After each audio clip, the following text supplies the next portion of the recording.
Yesterday, this was my KTM 1290 Super Adventure R, which is a beast on any terrain, has cruise control, keyless ignition, tire pressure monitoring, and even cornering lights. And today, it still has all of that. But now it also has blind spot detection built into the mirrors, and it can even show me where threats are located on a radar graphic.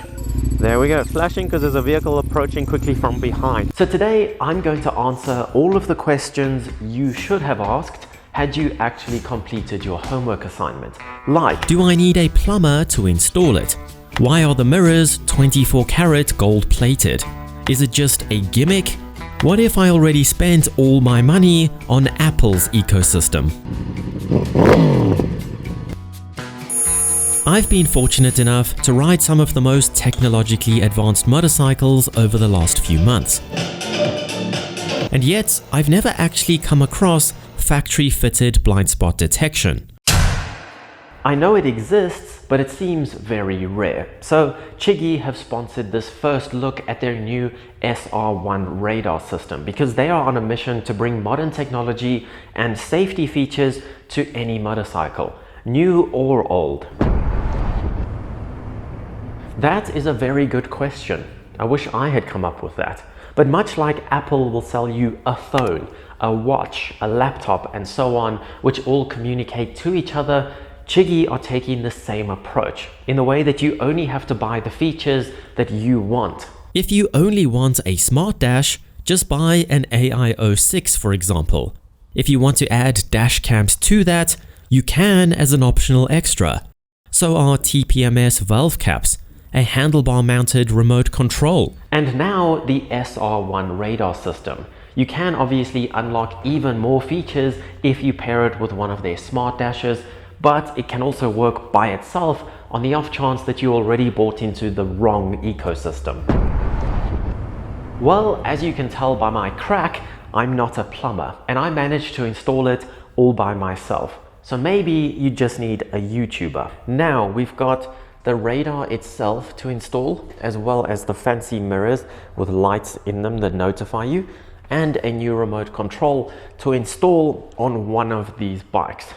Well, actually, we could also install it on the XR here, but this is missing a few pieces and has a few holes in the radiator. So I think my choice is going to be the Super Adventure because these two are going to look ridiculous with real mirrors on them. But the Super Adventure here also has my Chigee AIO6 already installed on it.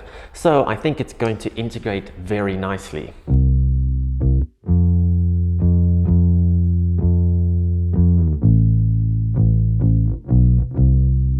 The standard radar kit like this comes with the radar itself, and then you get two of these light up indicators with a bit of double-sided tape on the back. You get one for each side of the bike so that you know which side your target is approaching from, and then you can stick it wherever you like.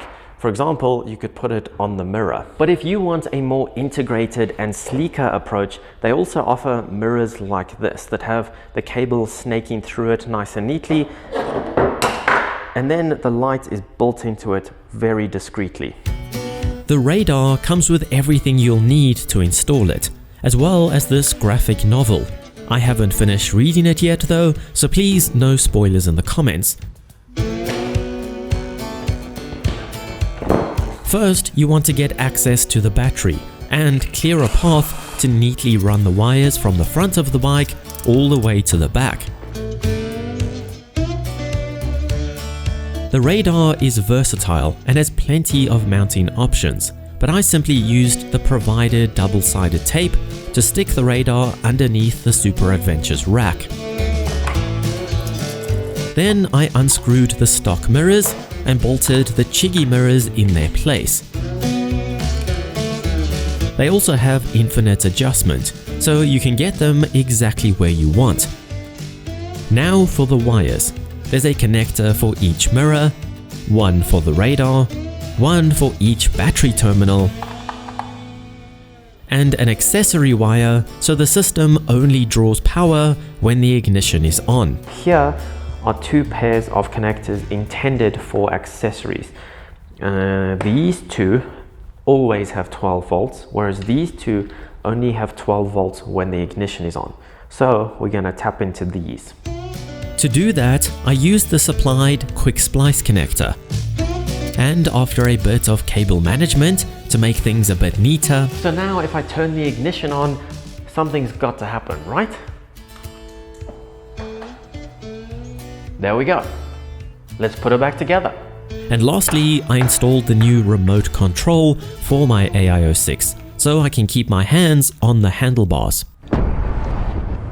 To find out, I've come to the most unpleasant place in my vicinity, a city, on a bike that is destined for adventure. So it's kind of the contrast. As you've already seen, when you turn the ignition on, the mirrors flash to let you know that they are still working. I've also been playing with all the settings, and there's quite a few. You can change the speed settings, so I guess you adjust the sort of sensitivity. You can actually adjust the sensitivity on its own as well. I've left it in standard. You can activate or deactivate the tail warning light. There's actually a light on the radar. Personally, I turned off the voice alarm because the beeping was kind of annoying. But other than that, I think it's ready to go. Okay, we're going to cross over too many lanes, but according to our blind spot detection, it was indeed safe, even though I still did a shoulder check. Okay, so here comes our first target. We're at a standstill. I'm going to see if the mirrors flash. Oh, there we go. The left mirror flashed, and the bogey. Oh, now it's really flashing because they're approaching behind us at speed. So each mirror flashes. Sorry, both mirrors flash, and you could see the bogey on the screen. Okay, we got somebody else approaching. It's telling me from the right, and I can see them on the screen darting around. So it makes the targets red on the screen, the dangerous ones, and the other people that aren't so dangerous are just white triangles. Okay, so now I'm going to overtake a target, and let's see what it does. Nothing. Oh, there it is on the screen, but it's a white triangle because it knows that you're aware of that, so it can't be a threat. Okay, we got someone approaching, but they're in the opposite lane. And it says they're not a threat. Oh no, now they are there. So you can see there is this red caution sort of symbol that shows up on each side of the screen depending on which side the target comes from. And interestingly, it does that no matter where you are in the system. So even if you're over here in CarPlay, it will still do that. Here comes someone behind us again. It says they're a target, but it says they're coming from the left. It is a left-hand turn, to be fair. And then, now that we're stationary, the threat disappears. So there's stationary cars all around us, and it's telling us accurately that none of them are targets. There we go, flashing because there's a vehicle approaching quickly from behind. And I have to say that these orange lights in the mirrors are in a great spot. There's no second guessing which side the car or the threat is coming from. But they're also really bright, so there's no missing them. So if there was a car that you genuinely didn't know was around you and you saw the light, you would not miss it. This was my biggest fear. But if you've ever come across a Chigee product, you'll know that they're very well built and they use very nice materials. For starters, you can choose between these angular mirrors, as I opted for, or round ones if that would suit your bike better. Then the mirror stalk and body are made from metal, not plastic, with nice grooves for a bit of style and the Chigee logo etched into them. Even the bolts are posh, and the light integrates very smoothly. The radar flies under the radar. It's not very pretty, but luckily only noticeable on a bike like this if you're looking for it.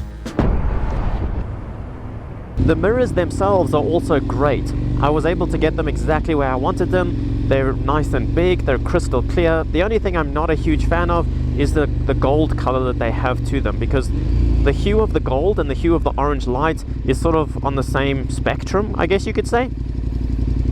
There is, however, a reason behind it, and I also found out that they're not actually gold-plated when I tried to pawn them for cash, but instead, this is an anti-glare coating.